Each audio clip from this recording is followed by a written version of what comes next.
ರಾಯಚೂರಿನಲ್ಲಿ ಒಂದೇ ತಿಂಗಳಲ್ಲಿ ಪರಿಶಿಷ್ಟ ಜಾತಿಗೆ ಸೇರಿದ ಮೂವರು ಕೊಲೆಯಾಗಿರುವುದನ್ನು ಖಂಡಿಸಿ ದಲಿತ ಸಂಘಟನೆಗಳು ಬೃಹತ್ ಹೋರಾಟ ನಡೆಸಿವೆ. ದೇವದುರ್ಗ ತಾಲೂಕಿನ ಹಾದಿನಾಳ ಗ್ರಾಮದ ಭೂಮಾನಂದ ಅವರ ಮನೆಯಿಂದ ಹೋರಾಟ ಆರಂಭಗೊಂಡಿದ್ದು, ಆದಿನಾಳದಿಂದ ರಾಯಚೂರು ನಗರದವರೆಗೆ ಬೈಕ್ ರ್ಯಾಲಿ ನಡೆಸಲಾಯಿತು. ಭೂಮಾನಂದ ಒಕ್ರಾಣಿ ಗ್ರಾಮದ ಅಶ್ವಿನಿ ಹಾಗೂ ಲಿಂಗಸಗೂರು ತಾಲೂಕಿನ ಕಡರಾಕಲ್ ಗ್ರಾಮದ ರಾಣಿಮ್ಮ ಅವರ ಕೊಲೆ ಪ್ರಕರಣಗಳಿಗೆ ನ್ಯಾಯ ಒದಗಿಸಬೇಕು ಎಂದು ಹೋರಾಟಗಾರರು ಆಗ್ರಹಿಸಿದ್ದಾರೆ. ನಂತರ ನಗರದ ಅಂಬೇಡ್ಕರ್ ವೃತ್ತದಲ್ಲಿ ದಲಿತ ಸಂಘಟನೆಗಳು ನೇತೃತ್ವದಲ್ಲಿ ಬೃಹತ್ ಸಮಾವೇಶ ನಡೆಯಿತು.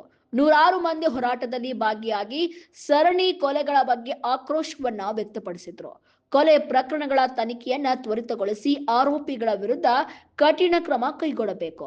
ಮೃತರ ಕುಟುಂಬಗಳಿಗೆ ನ್ಯಾಯ ಮತ್ತು ಸೂಕ್ತ ಪರಿಹಾರ ನೀಡಬೇಕು ಎಂದು ಸರ್ಕಾರವನ್ನ ಒತ್ತಾಯಿಸಿದ್ದಾರೆ.